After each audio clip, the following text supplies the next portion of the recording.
أنت السلام ومنك السلام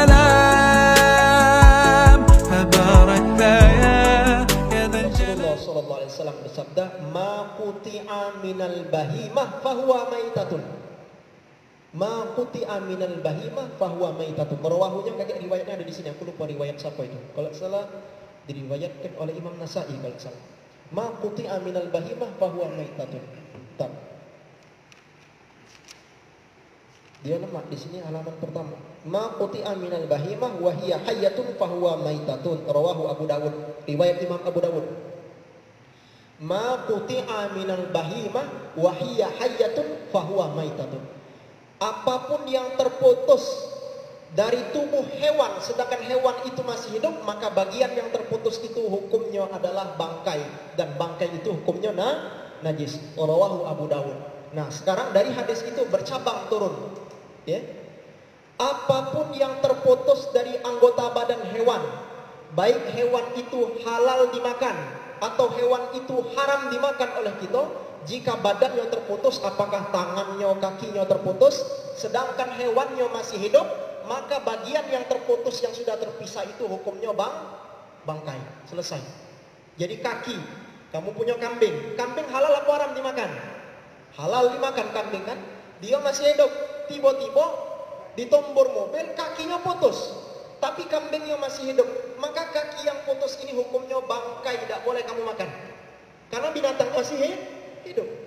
Bangkai kakinya nih, jangan dimakan. Dan status bangkai, ingat dulu, najis.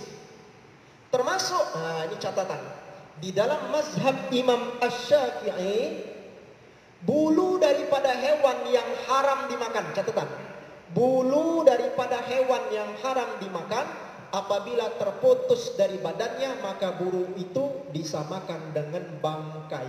Catatan, tolong diingat, bulu dari hewan yang haram dimakan, ketika terputus dari badannya, maka bulu yang terputus itu dihukumi bangkai dan hukumnya najis. Tapi kalau bulu itu berasal dari hewan yang halal dimakan, tolong diperhatikan kalimat aku. Kalau bulu itu berasal dari hewan yang halal dimakan, dia terputus, maka bulunya tidak bangkai dan statusnya suci. Nah, contoh, ayam halal haram dimakan. Halal kita makan, ya, ayam halal kan dimakan. Dia belago nih ayam, labak lubuk lepas bulunya. Tahu-tahu bulunya terbang masuk ke kantong kamu. Kamu ke masjid sholat, sah atau tidak sholat? Sholatnya sah. Kenapa? Bulu ayam statusnya bukan bangkai dan ia bukan najis, karena ia berasal dari hewan yang halal dimakan. Tapi kalau bulu tersebut berasal dari hewan yang haram dimakan, kemudian terputus, ingat syaratnya terputus dulu, dia lepas dari badan binatang itu, maka bulu itu dihukumi sebagai bangkai dan ia najis. Contoh hewan yang haram dimakan, kucing halal haram dimakan, haram kita makan kucing. Maka ketika kucing itu terlepas bulunya, ingat bulunya lepas dari badannya, lepas, maka bulu yang terlepas itu hukumnya najis, karena dia bangkai. Tapi kucingnya suci. Ingat, kalau bulunya masih nempel, ingat catatannya, kalau bulunya masih nempel di badan kucing itu suci, kita elus-elus, kita gendong, tidak masalah, hukumnya suci. Asal tidak kata kotorannya nempel, ya. Jadi kucing itu suci. Nabi ngomong, fa innahu minat tawafina alaikum wa minat tawafat. Sesungguhnya kucing itu suci karena dia termasuk hewan yang ada di sekitar kamu. Itu Nabi ngomong, hadisnya sahih. Nabi ngomong kucing itu suci karena dia termasuk hewan yang ada di sekitar kamu. Ini dalam konteks bulunya kalau masih nempel.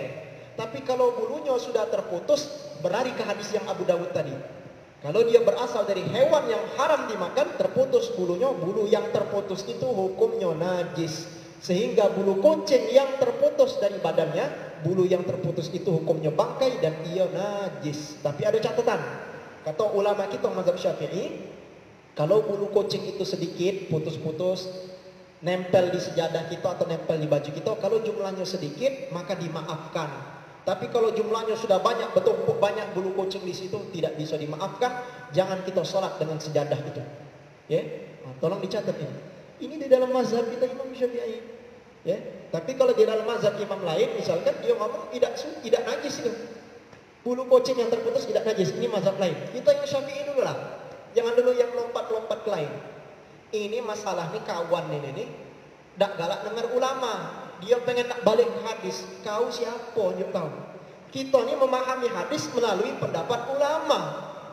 Kita ni bukan apa-apa. Jangan-jangan bahasa Arab tidak baca. Nak tiba-tiba nak langsung pakai hadis. Bukan model itu. Kita wajib kembali kepada Quran. Kita wajib kembali kepada Quran. Dan wajib kembali kepada sunnah. Menurut pemahaman para ulama salafus saleh. Dalam mazhab Syafi'i sudah ngomong. Imam Syafi'i, imam salafus saleh. Hidup di bawah 300 Hijriah. Imam salaf dia. Di antara pendapatnya bahwa bulu dari hewan yang haram dimakan apabila terputus dari badannya, maka bulu itu menjadi najis. Ya, karena dia bangkai. Tapi kalau dia halal dimakan, lepas bulunya tetap suci. Dikecualikan bulu anjing dan bulu babi. Manapun namanya bulu anjing, bulu babi najis, walaupun masih nempel di badannya tetap najis. Najisnya najis berat, namanya najis mughallazon. Sudah dulu kita bahas. Itu dicatat. Tahu itu hadisnya. Ya, ma quti'a minal bahima wa hiya hayyatun fa huwa maitatun. Rawahu Abu Dawud. Terima kasih.